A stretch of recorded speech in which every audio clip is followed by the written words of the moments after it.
maafisa ustawi wa jamii,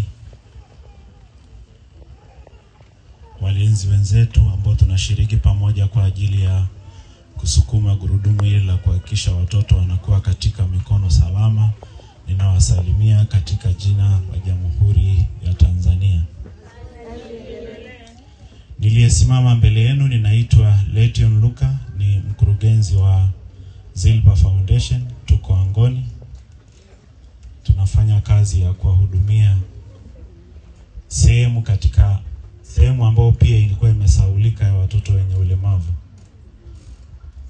Tunahudumia watoto wenye matatizo ya ulemavu ambao unafaa kwa upasuaji.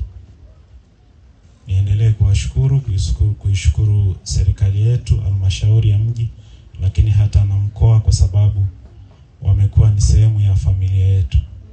Wamekuwa wakija na kututembelea, lakini hata wametukumbuka na kutupa barua ya sisi kujumuika pamoja siku hii ya muhimu ya kumwenzi mtoto wa Afrika. Huduma yetu ni watoto ambao wanatoka kwenye mazingira magumu, ambao wameshindwa kuwapeleka watoto wao kwenye matibabu. Tukiwa field ndio tunakutana kuona uhalisia wa nini kipo. Unakuta mtoto ni mlemavu, mzazi amemficha ndani, hawezi kumtoa. Wengine wamechukulia kama ni sehemu ya watoto kwamba wamelaaniwa ama ni mkosi. Kuna maeneo mengine tumekuta ndoa zimevunjika.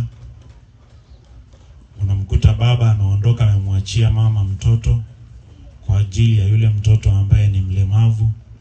Lakini kama mara 2 mara 3 kama sikosei, tumekutana na nyingine ambayo mama ameondoka akamwachia baba mtoto.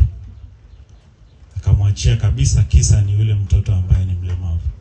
Sisi tumebezi kwenye upande huo wa watoto wenye ulemavu, tunawahudumia, wanakuja, tunawapokea, tunawapeleka Arusha, sehemu ambayo kuna madaktari bingwa wanafanyiwa huduma, wanatibiwa. Baada ya kupona wanarudi nyumbani. Tunawapokea watoto Tanzania nzima.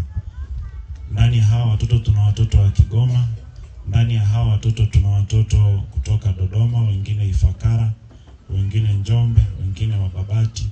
Wale ambao wametoka kwenye mazingira magumu, ambao wazazi wao walikuwa hawajui wawapeleke wapi watoto wao. Hiyo ndio huduma ambayo sisi kama Zilpa tunafanya, kuendelea kuhakikisha kwamba mtoto hajaachwa nyuma, asiendelee kuwa ametengwa. Wengi wamejumuika kwenye mambo ya elimu, lakini sisi tumeangalia habari ya viungo. Nisimame mbele yenu pia kuwaomba watu wa Mungu, kama kuna mtu ambaye ana mtoto mlemavu ambaye anafaa kwa huduma, awasiliane na sisi aweze kumleta mtoto wake ili aweze kupata huduma. Wewe kama hauna, ndugu yako anayo. Kama ndugu yako hana, kuna jirani